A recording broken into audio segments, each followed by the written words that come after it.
All right, good morning. This is Dave Gagnon, and we are doing the Gagnon team expansion meeting here, trying to get a good recording. And let's see, Andrea, we have your mic open. If you could just hit the mute button, that would be great. But welcome, thanks for coming in. Fantastic. And so this session is, I do this most weeks and keep it posted up to date in our private Facebook group. So I try to do it each week unless it's a vacation or a travel week or something like that. So, and it looks like I'm getting a good recording. So this should go up on my private YouTube channel here later today. So make sure you go there, hit the subscribe button and the notification bell so you get notified whenever something new goes up there. And happy to keep sharing. So the first topic that I'm going to cover today was actually a request by our own Deb Juleson in the private Facebook group. And the question was, what do we do for follow-up when you have someone who's interested? So I'm going to share, my processes, and then I know Mitch Ribak, who's here in the front row, has done a ton of attractions so far this year, and high on our leaderboard on a year-to-date basis. So I want to hear from him too. And we can share and collaborate a little bit on that. But before I get into the first topic, let me just open it up to you guys and give me a shout out for a couple more topics, and I'll prioritize those as we're discussing today too. So what else would you guys like to have covered in today's session? Hey Dave, this is Gretchen. One of the things that I've experienced lately is in regards to the perception. I'm sorry, can you hear me? I can. Yes. We got someone else. Someone else has got their mic open. Hold on, let me see if I can see who it is. If you have your mic open and you're not talking, please mute. All right, let's see if that works. Yes, sir. One of the perceptions that I'm experiencing right now is I've got a very large producer with a team with Keller Williams, and he is 100% convinced and supposedly has been informed by a couple people that have come on board with EXP, friends of his supposedly, that they have been offered incentives to come on board. And we even had a conversation with Justin. I had Justin on the phone with him for over 30 minutes yesterday in a three-way call. I'm sorry, that I'm not giving you the right name. No. Yeah. So Jason. I'm sorry. So I mean, he didn't even when Jason told him that was absolutely not true. He honestly didn't believe him. Well, okay. So two realities, right? We know that the reality is it's not allowed. It's against our traction pledge, and anyone caught doing it could be terminated from the company, and at minimum would be disciplined and have a ding against them for violating our policy, right? The other perspective is we don't do it because it's not allowed. And so what it seems is the person that you're talking to knows both realities, right? Because you and Jason are saying what is in fact based on our agreement, right? To treat each other equally within the company and to not violate the attraction pledge. And your candidate also knows a reality of someone who's a violator. And so what I would recommend is I would stay in curiosity, right? So instead of saying, nope, that's not the way it works, because they actually have, anecdotal evidence that is the way it works, I would be in curiosity and say, that is very interesting. What exactly was the incentive? Yeah, well, what he has told me is that they've offered him an X number of stocks to join the company. Okay. Well, Okay. And so when someone says something like that, it could be a interpretation issue, right? Because I just had a call with a wonderful candidate earlier today, and he does about 50 transactions a year. And so he would receive the icon bonus should he come over, do the production that he's been doing, and meet all the requirements and be willing to give back, right? And so he may interpret that he's getting an incentive to join the company in stock, when in reality, it's a program that's offered to everybody, right? So because I present it, someone might think that they're getting something special from me if someone else says, "Well, I don't talk about it very much," right? And so it could be that that's what it is. Now, if it's another thing where someone is incentivizing with additional stock, right? If I said, I have a bunch of stock and I'll give you 1 share or 1,000 shares or whatever I'm willing to give as an incentive to come to the company, well, the question becomes, is that a violation of the attraction pledge? And if you have a question, if it's a violation, then I would just email it to compliance and be as detailed as you can, right? This candidate, their name is Fred Flintstone. They have been talking with Barney Rubble, and Barney Rubble has enticed them with, X amount of shares of stock or X amount of cash or whatever it is. Now, let me also talk about my perspective on things, right? So it would be an unfair situation if two people were looking to attract somebody, and I said, let's say you and I were both talking to Fred Flintstone, and we're both talking to Fred, and Fred says, "Well, Dave, what would you give me to join the company?"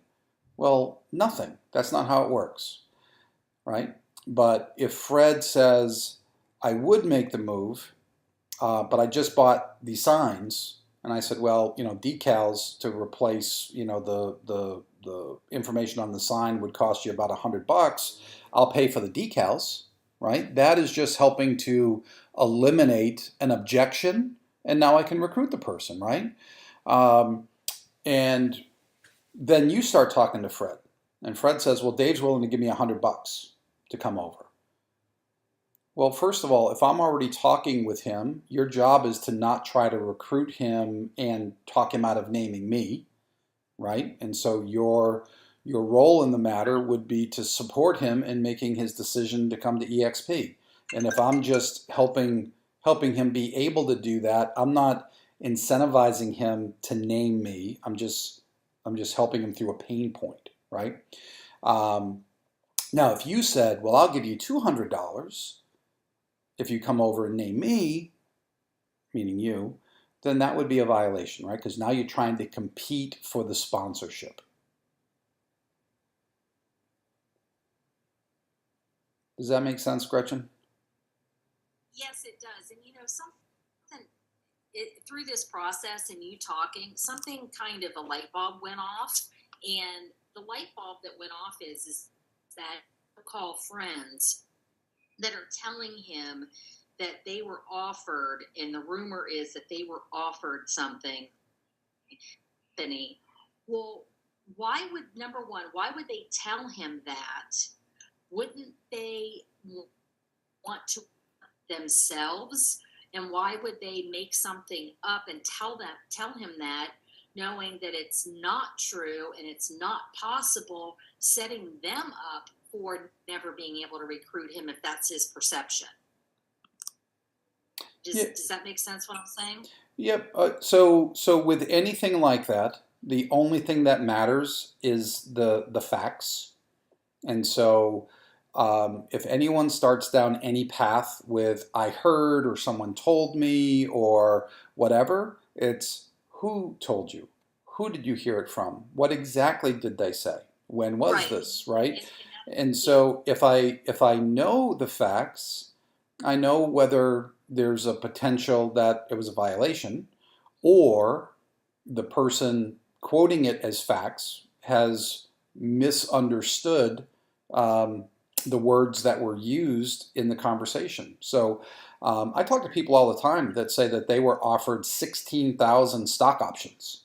It's like, nope, that's not how it works. Number one, it's not options. Number two, it's not 16,000 shares of stock.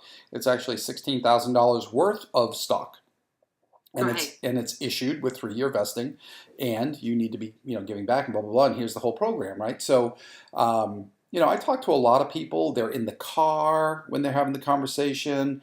I talk to people, and then I'll have a follow up conversation with them the next week, and it's like we've never spoken, right? They don't remember any of the facts. They remember we talked, and they remember gross generalities, but they don't remember any of the details that we talked about, even the ones that they ask questions about. And so I always take it with a grain of salt and drill down, ask questions. I always assume the best of all 13,000 people that we have in the company. And the attraction pledge is very clear, and the penalties are very severe. Getting kicked out of the company would be a terrible thing. And so I choose to believe that we have no bad actors in the company. I do believe that there are people who think they understand what they're being told, and maybe there's a communication issue between perception and reality. Um, but I believe it's our job to stay in curiosity, get the facts, get the details, and help them understand what reality truly is. And if we find that there is a bad actor doing bad things, then we would like the company to ferret out whether the facts actually indicate that someone's acting poorly, or maybe, the person reporting it misunderstood it, right? But I believe most of the time it's the person saying something was said did not fully understand what it really was. Yep. Thank you for that, Dave. Absolutely. All right. And so I promised the first topic was going to be follow up, but I kind of went down that rabbit hole. So instead of asking for another topic, because I know I'll have the tendency to jump on there, I'll hold that for after. And so Deb, why don't you ask your question just so everyone on the recording understands the question, and I can focus more clearly on it. Sure. So the situation is for a little bit and haven't quite jumped on the attraction bandwagon because we were dealing with some struggles in Illinois that I wanted to get real comfortable with before I started bringing people to the table. Getting more comfortable with that, so I'm really into, okay, so what's the best process to go through for this? I get calls often that says, how are things going at EXP? I'm getting curious, not happy where I'm at. We have, a fruitful conversation off. They get focused in on certain things, as all agents do, like the financial part of it, meaning what's the cap, all of those kinds of things. Kind of walk through the process and understanding what's important to them. We conclude at a pretty good place, and that you could tell they're intrigued. But they've reached out to me. I haven't reached out to them. They've reached out to me. I got them to a point of intrigue, planted enough seeds for consideration. Now, what's the next logical steps in follow-up to that person, a colleague from a past life, that kind of thing? And I guess the thing is there something different since they've reached out to me versus me initiating about it? Maybe it's not. Just curious what the thoughts might be in the room. Yeah, and I'm happy to open up in the room too, Deb. But I'm going to pontificate first, if that's okay. And so first of all, whether I initiate the first conversation or they initiate the first conversation, that's a non-factor for me, right? Once I start in a dialogue with someone, I have that relationship. And so the relationship has value whether they join or not. And the joining is just the conclusion of the initial friendship. right? So it might happen in the first conversation or meeting. It might happen in the first week. It might happen, 3 or 4 years out, right? So my job is to stay engaged until they say yes. And so for me, whether I teach CATS, which is complement, attract, take away, schedule, or the needs analysis process, right? Which is, what are you doing now? What do you enjoy about it? What would you alter or change? The decision points, and the S is schedule. Both of those sequences end in an S because we're scheduling the next meeting or we're setting the next expectation, right? So that makes it very comfortable, and it's not like I'm stalking them. And so, like when you and I were talking, Deb, at first you weren't interested, and I probably said something like, well, if you wouldn't mind, or if you wouldn't be offended, would it be okay if I followed up with you in a year or 6 months or whatever was appropriate for your level of interest? And then I would have dripped on you along the way, right? I would have sent you a text, a Voxer, an email, a voicemail, something where it was like, hey, we just hit 10,000 agents. I'm so excited. I look forward to talking with you again, right? And so Right. just staying engaged.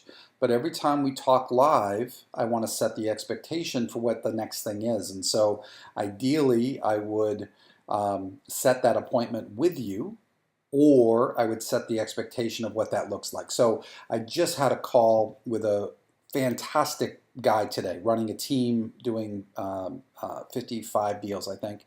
Um, and he's got 1,500 prior clients, and that's his entire business, right? So it's all repeat referral, and it's a wonderful place to be, and all of that kind of stuff. And so I try to have the next meeting set whenever I have someone and they're interested and I like them and all that stuff, right?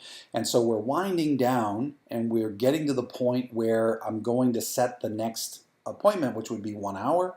And he says, "Oh, Dave, I got a call coming in. I need to grab it." And so I can't ask him to look at his calendar and all that stuff. I could hear the urgency in his voice. So I said, "Fantastic. I'll send you an email with a link to book. And if I don't hear from you, I'll call you early next week." And boom. So even though I was rushed off the phone, in 20 seconds, I set the expectation. So, I'm going to send you an email. And in that email, I'm giving them instruction. Please watch the video. Here's the link to get back on my calendar. Please book an hour. And if I don't hear from you in the next day or so, I'll reach out at the beginning of next week to get you back on my calendar, right? So I've set the expectation. Does that make sense? Oh, absolutely. And yes, that's the intention, is just to set the next meeting, really. Yep. And whether that, Or set the expectation, right, for the follow up. That way, there you feel comfortable making the call. got it. Is there anything, and we talked a number of years ago, and there's been so much, that's been added value along the way. Is there anything that you would add to a follow up email? Chatting with me, oh, by the way, here is something that might be of interest to you, whatever it is. Is there any of that going on at Yeah, all? yeah. So what I try to teach, right, is either so for everyone who's read The Millionaire Real Estate Agent, or been through a Brian Buffini training session kind of thing, there's really three buckets that I think people fall into. One is you're interested and we are communicating regularly, right? So that's called an 8x8, right? So at least 8 touches over the next 8 weeks, trying to keep everything hot. Then there's the 12 direct, right? Which is you're not really interested, but you haven't told me to not stay in touch with you. So I'm going to touch you in some manner at least once a month over the next 12 months. And then there are the people who aren't in the touch me every week category, but they're still fairly engaged.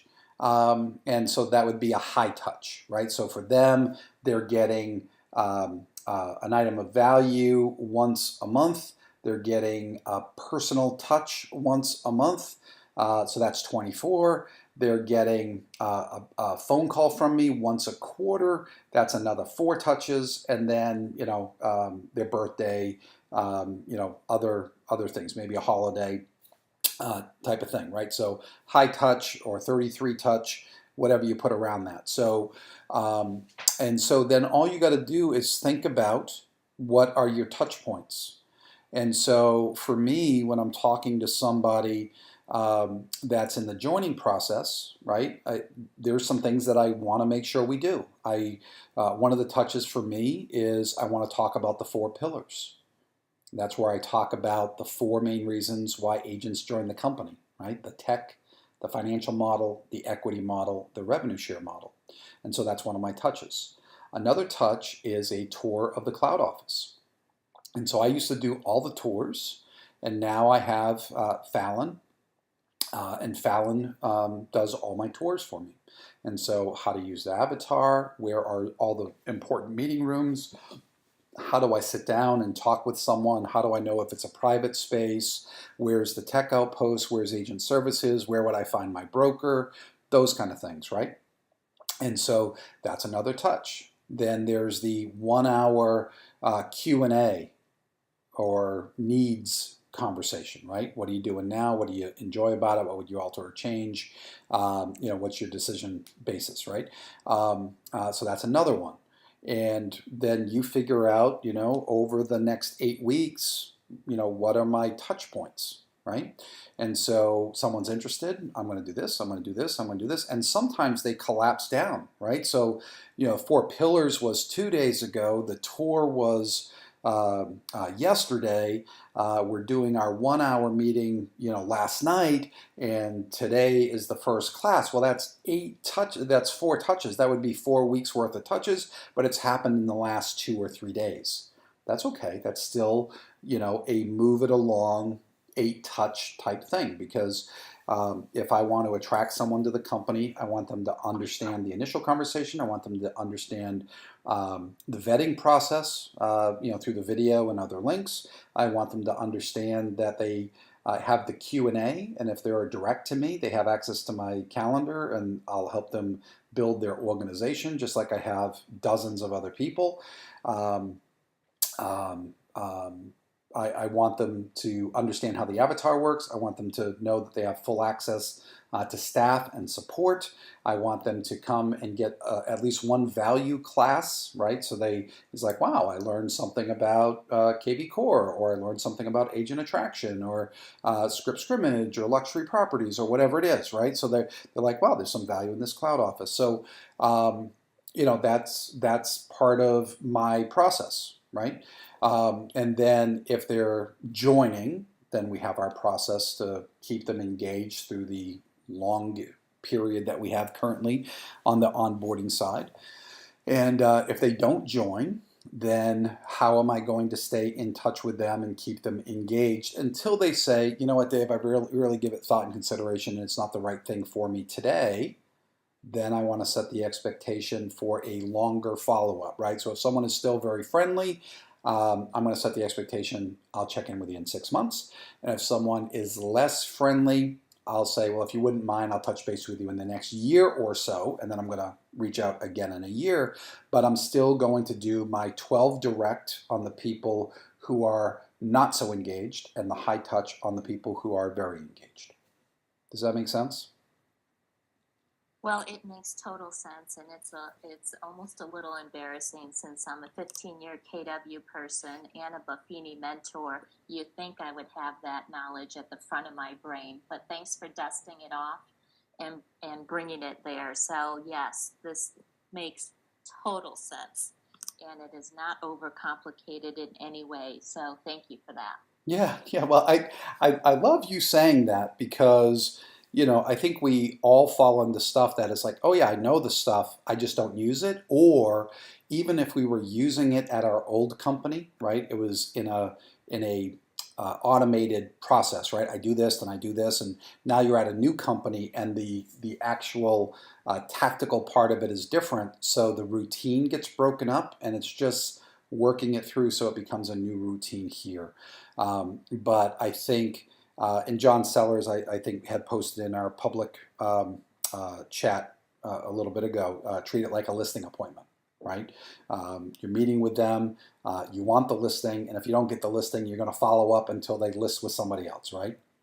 And so, we all understand the process. It's just getting something in your head, and then people will ask, well, what do I do for follow up, right? What can I have your email or whatever?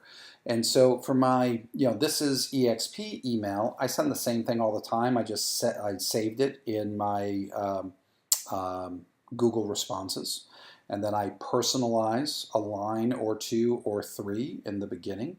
And then I send that out so I know what I'm sending every single time. But for my once a month thing, that depends on what's come up, right? So I'll just give you some examples. There was an announcement, we hit 12,000 agents a month ago. Now we're at 13,000, right? But we hit 12,000. Well, that was a milestone. And so I may have posted that on my Facebook. And if I didn't post it on my Facebook, I sent a personal one-off email to maybe the 100 people that are the hottest in my queue, right? Um, um, Another announcement, Glenn being named Innovative Broker Owner of the Year. That, on my phone, I know I texted that out to my top people, right? So it's like watching a little TV, whatever, just, copy and then, paste and send and paste and send and paste. And then, some people will look at it. Some people get engaged, right? Oh, hey, that's cool, whatever. I'm just staying in front. And if they go, hey, that's cool, I don't go, you want to join now, right? It's just staying engaged with them. And just over the last week, I've had two people that I've been working on for over a year, both tell me I'm ready to talk again, right? And I have to believe that staying top of mind once a month, not being over the top, and not all of it's direct, right? I'm not texting them every month. It might be a text this month. Next month is an email month. The next month is a Facebook month, and I just want to make sure I'm Facebook friends with them. The month after, everyone might be getting a Facebook Messenger from me, right? A private one. The month after, it might be a LinkedIn private message, right? So the month after might be back to a text message, right? Or maybe it was their birthday this month, and so I wish them a happy birthday, that kind of stuff. So I think staying top of mind, because when someone goes, oh yeah, I did hear about EXP. What's that person's name I've been talking to? Much easier for them to look on their text roll and say, oh yeah, that's the guy. And then they say, yeah, I've been talking with Dave Gagnon. Well, good. That person should push him back towards me so I can continue the conversation. I've been working on him for a year. Make sense? Makes total sense. Absolutely. Is anyone else sharing anything in particular? Uh, um, I'm hesitant to share anything like, I think it's Lexi that created the one-page summary of the financial side of the equation. I'm hesitant to deliver that because it may not be interpreted properly. I mean, it's a beautiful presentation of the information that I've used in a one-on-one in person, though I'm not sure that's something that I would use in a 3312 direct or 8x8 environment. What's the collective thoughts on that? Yeah, I'll open it up a little bit here, but I never send anything like that. Um, it's for Yeah, me, that's what it's I'm thinking. That feels that they're going to read between the lines too much. I've had it on my computer if I was literally sitting with them, yeah. going through the cloud. I've had it there as a point of reference for me just to kind of walk through, but I really haven't left it as a leave behind for them. Yeah, so. I think that most people make the change based on the benefits between what their current opportunity has and what their future opportunity would have with EXP. And that has more to do with their current situation and less to do with a fact sheet, right? The facts are the facts, but if someone's asking me, what's the cap? I think the more important answer to the question is, what is the cap in relationship to what you have going on now, right? Absolutely agree. And Yes. then, we do a lot of agent attraction in markets where our cap is the same everywhere with 16,000. But in some markets, a competitor might have a market center cap of 18,000. And I heard of one recently where their market center had a cap of 15,000, and then the 3,000 of royalty brought them to 18. That's the lowest I ever heard of, right? And so if all we're doing is saying, well, we save you $2,000, I don't. If it's about the money, then I think it's the wrong type of situation to attract someone, right?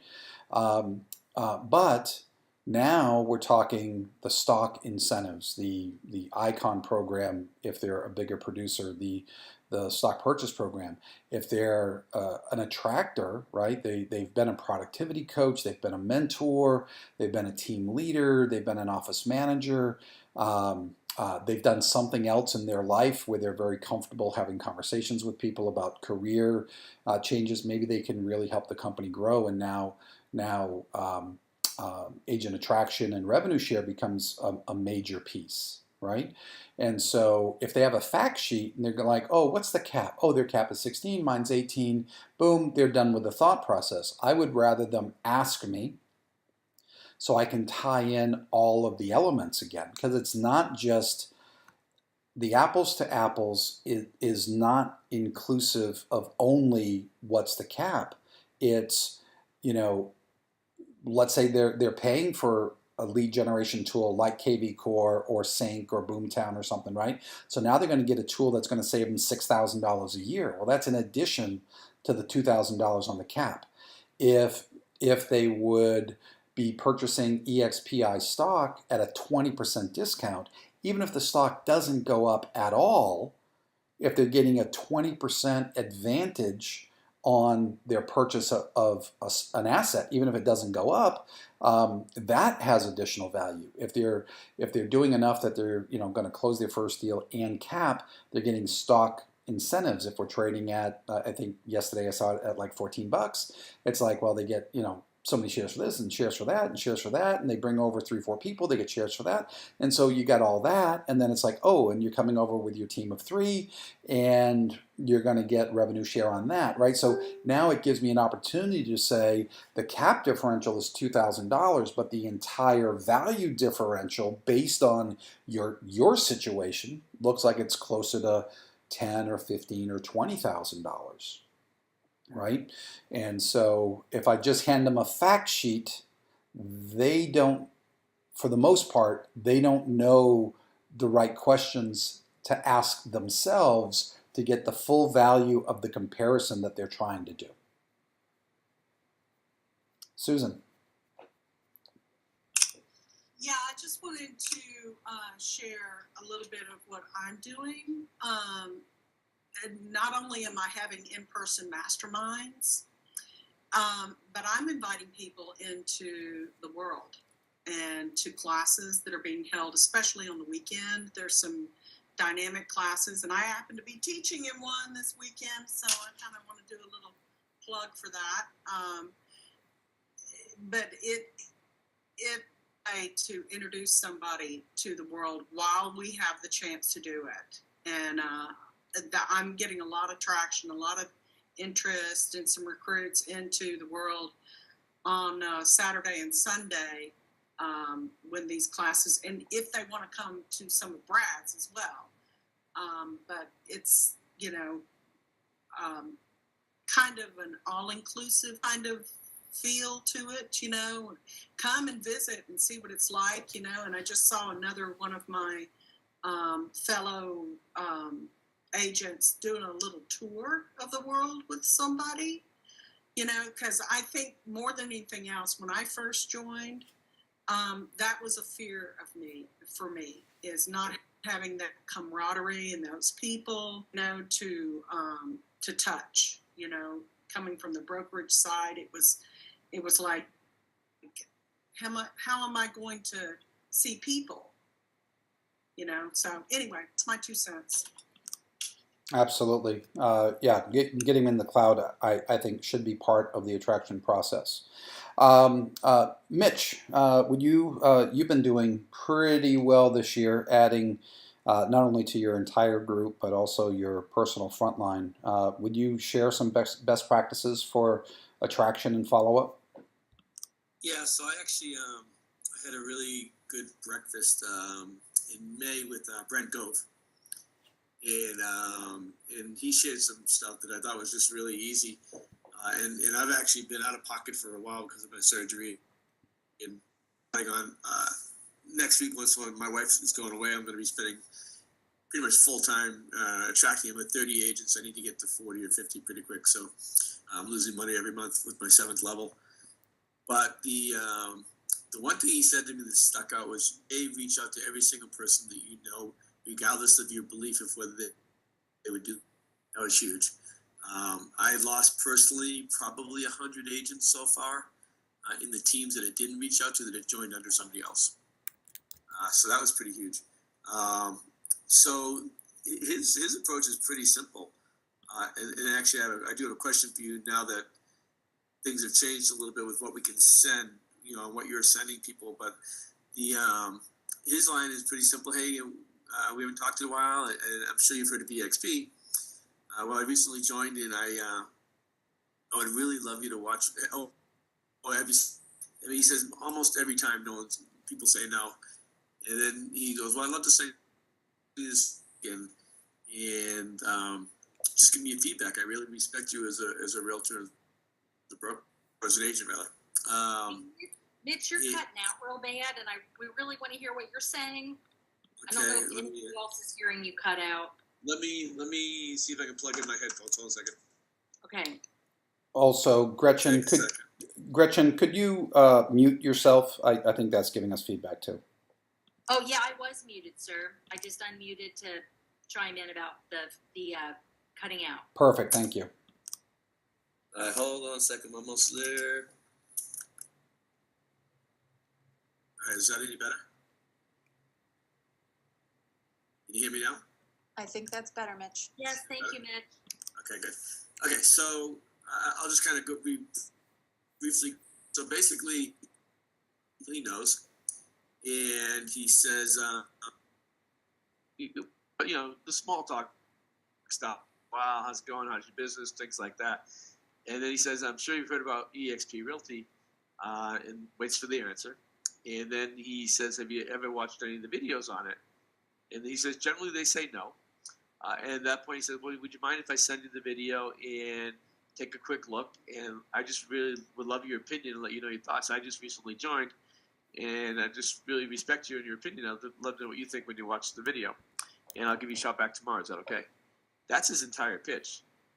He's now, in May, he was at 2,048 agents with 57 or 60 something across, which he did in about about 2.5 years. So I've been using that, and I've just been reaching out to people that I know, and it's working really well. I mean, I'm not going crazy because I haven't had time, but I'm going to be doing that next week.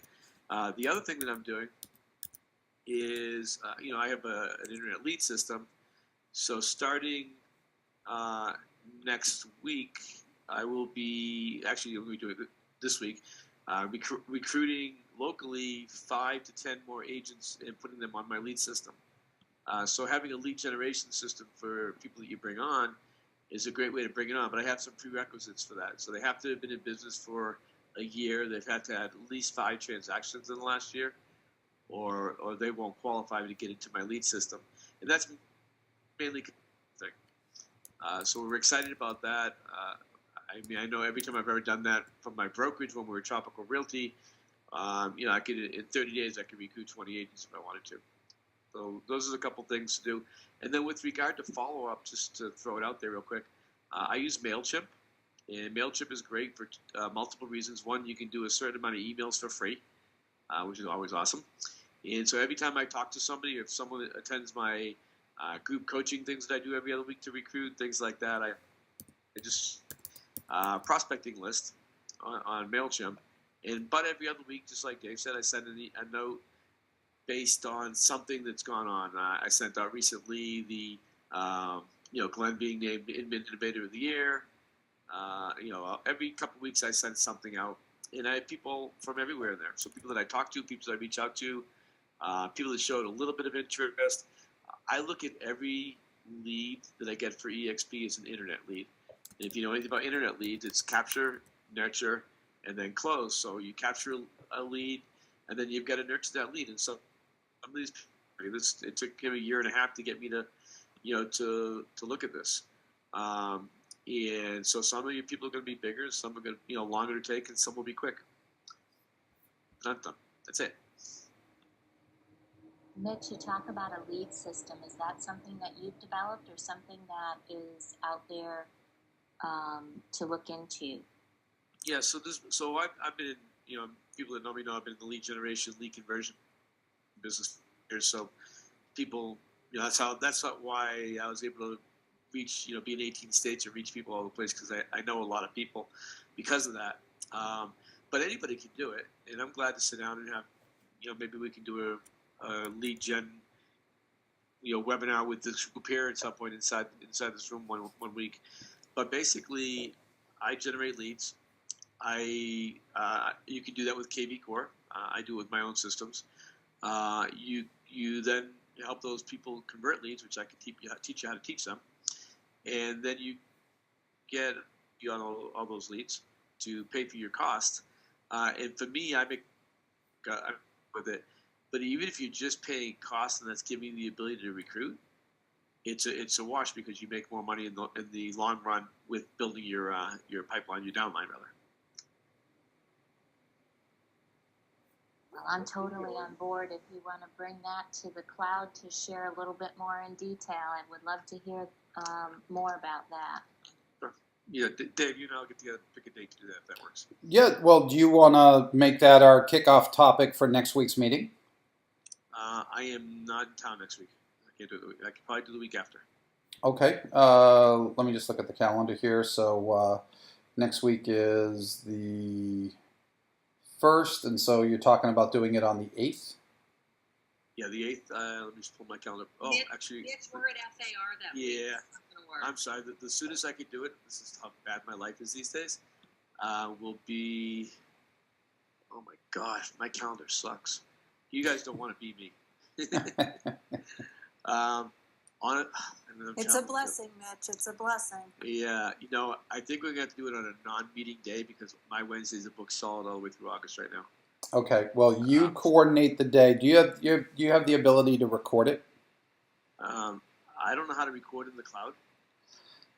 I don't record in the cloud. I use Camtasia to record off my screen. Okay. All right. Well, I'll get with you on Can help you with that. that. Okay. Perfect. Okay. Yeah. I'll pick a date and get it out to everybody in the next couple days. Okay, Mitch. Thank you so much. Thanks for volunteering, Mitch. Appreciate it. My Thanks, pleasure. Mitch. What video are you sending out? So I had gotten, I know they're not doing them anymore, but there's a 7-minute video. I used to send out the video with me and Gene Frederick in it, but that's out of compliance now. So there's a 7-minute video that is in compliance that I got, and again, he updates it, so it's all in compliance. But he's not bringing on any more people at this point. At least that's what he told me. And so that's right. It's just a quick 7-minute video overview on the thing. I could probably type it in the bar here. You guys can check it out. Let me pull it up real quick, because I don't know the URL off the top of my head. I should, because I use it all the time, but that's how ADD I am. Give me 1 second, and I'll put in the URL. You can check it out. if you're interested, he charges $15 a month for it. If you're interested in it, let me know, and I'll see if I can kind of sneak it in there for you. It's done well for me. It's really simple. It's only 7 minutes, so people will actually watch it. And I'm just going to my email real quick to find it. Give me a second. I'll kick in, Mitch, and say that Jeff and I primarily use that same video as well. We used our video that was about 40 minutes, and I personally find myself pulling further and further away from the longer video as a lead video to send out. We're leading more with the 7-minute video to generate interest, create a follow-up call, and then from there we can go and decide if it's somebody who might need the longer video or if we just go right for the appointment. Yep. And I just posted that in the chat box for you guys. I'm on mobile, so I can't see that. Is that video that Ryan Hightower had produced? No, Ryan did not produce this one. Yeah, I couldn't even tell you that. The guy that produces is a guy named Garrett. Okay, thanks. My pleasure. Okay, fantastic. Hey, Ralph, if you're available to talk, I'd like to chat with you right after this, just to catch up on your stuff there too. All right, what else would we like for topics getting into our final 10 minutes here? Dave, it's Renee Funk here. I have a light topic that we might have time. Sure, go ahead. And forgive me for those that this may be a repeat. It's something I'm just learning, so I'll share it and maybe. So I've noticed the last couple times that I've gone into agent services to inquire about progress on potential agents that are joining in their application process.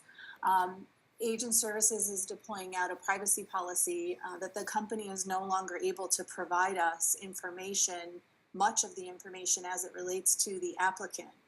And so it's just good practice. I do try to bring the prospect in with me whenever I go, but there are plenty of times when I cannot. For example, I was in this morning and the services was not able to give me an update as to the progress that that applicant had made. They said I'd have to bring that prospect in, the applicant in. So just a heads up on that.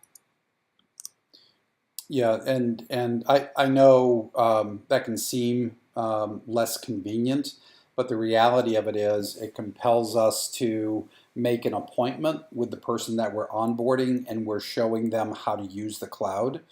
And so then if I know that we're onboarding someone, I've had them in a couple times, then when I'm chatting with them, they're like, yep, I've been in there, and I asked this and they told me this, and if everything is progressing the way it should, then I can encourage them to keep moving it along. And if something is going sideways, maybe a state broker's on vacation or something like that, or in some states we're not onboarding people in a high velocity yet, and so the state broker doesn't check that piece of their software on a daily basis, right? I can go and let the person know that I have a candidate in the pipe, and those kind of things. So the privacy thing, awesome, and so if you're going to come in and check, just make the appointment, and I think it's good because it ties us in to the candidate, and we're building that relationship in the cloud.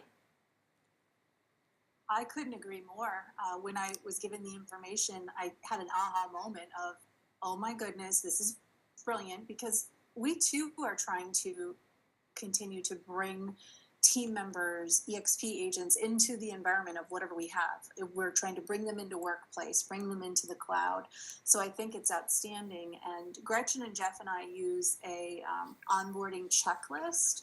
So we're going to go ahead and drop that into list so that we're managing expectations and have an appointment scheduled between ourselves and the applicant to just get that on the books and go in, and it'll help us with that process.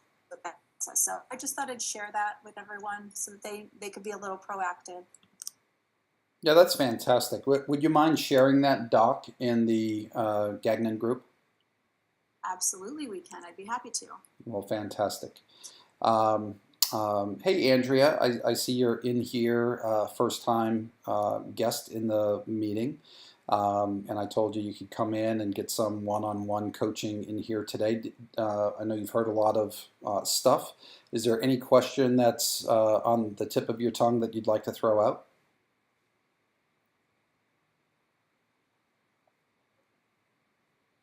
And if you click on the mic in the bottom left, that'll allow you to shout it out.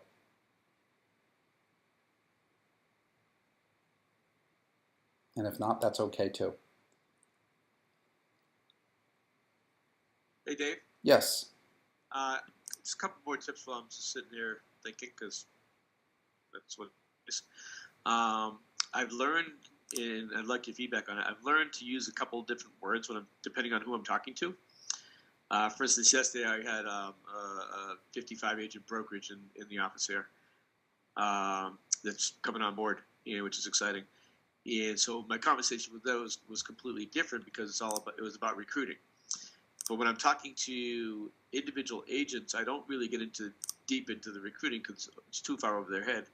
But I've learned a couple of words that I've been using, and I might have shared this with you. And actually, I think, right? I think Gene shared it with us in Houston, which was instead of using the word recruit, use the word introduce. And instead of using rev share, use referral fees.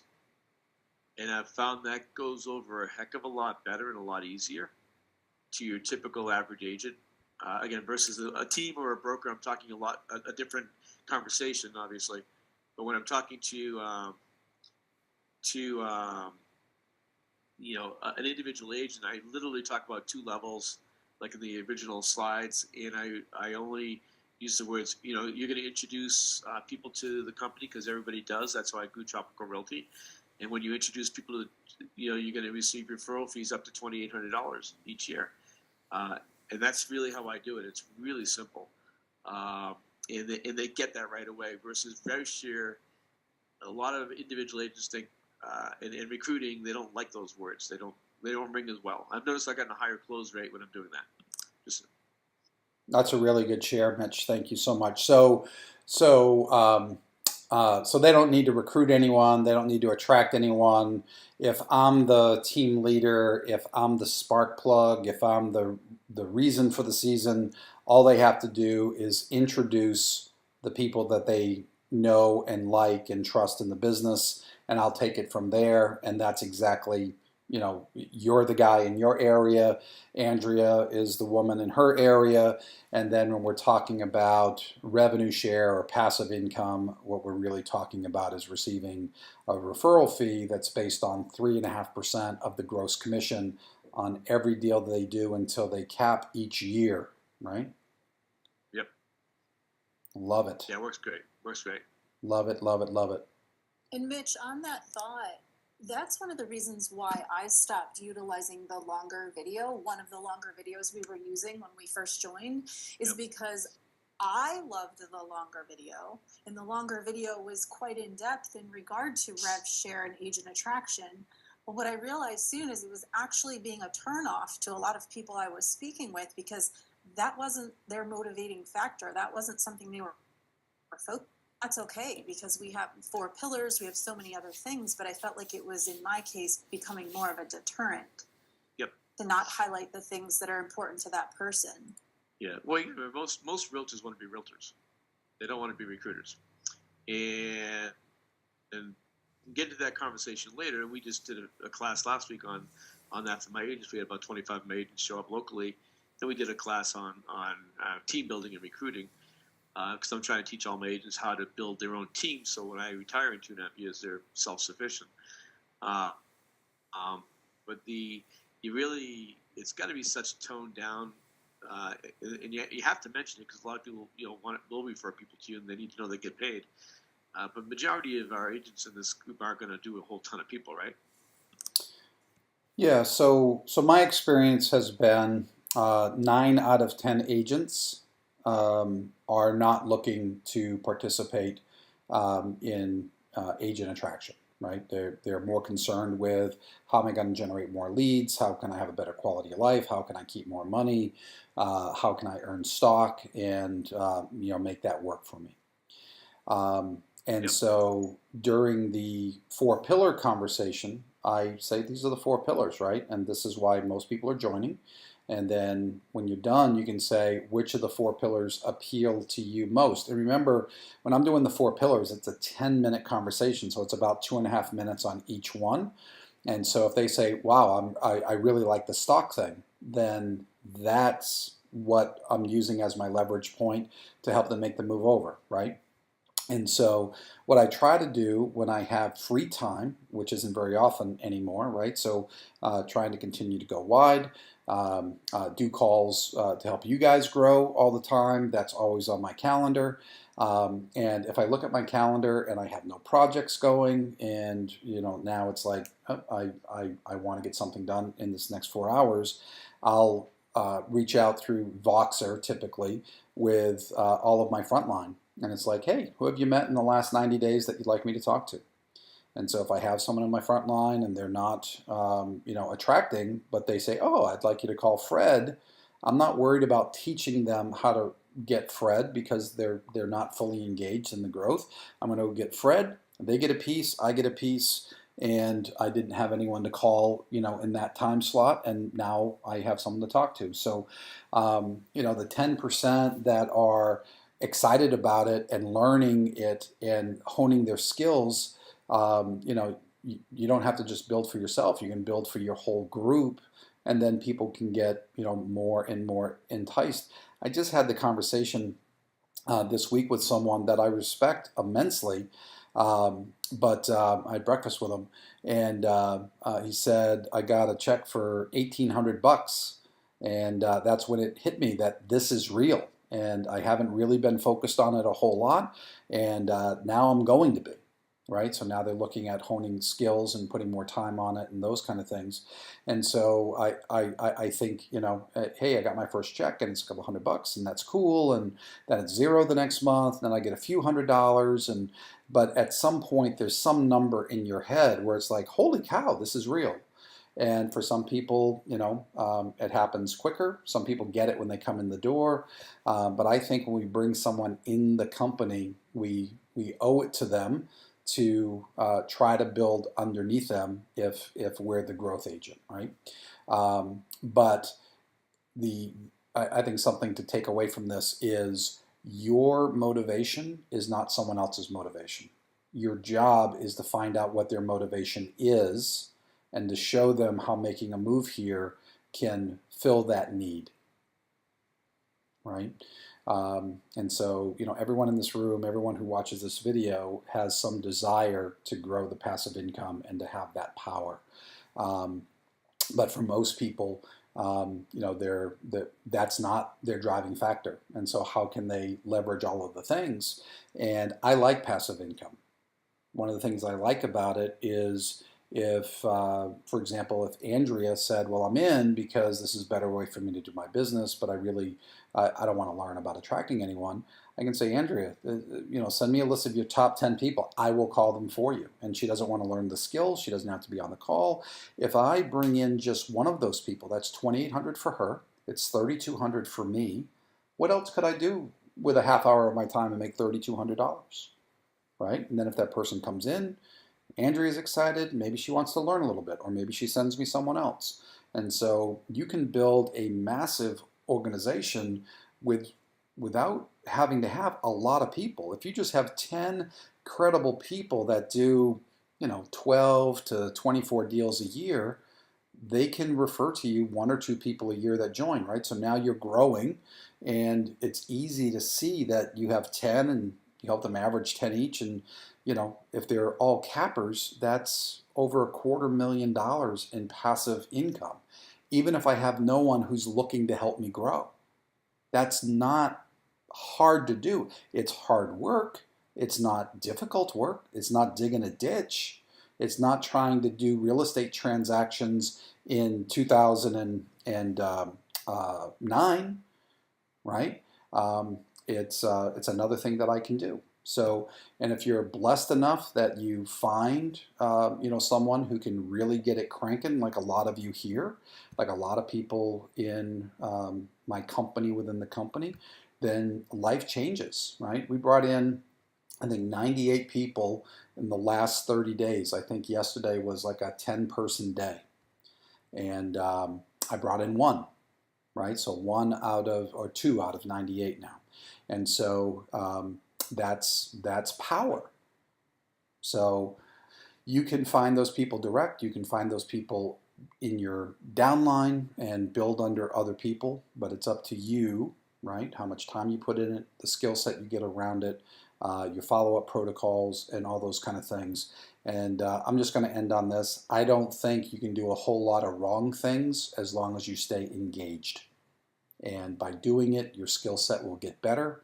By getting feedback and reaction, you'll see what works for you and what doesn't work for you. I got a compliment from someone yesterday who said they loved my video because it wasn't rah-rah, right? It was very even keel. It was exactly what they were looking for to do their vetting process in making the decision, and now they're joining.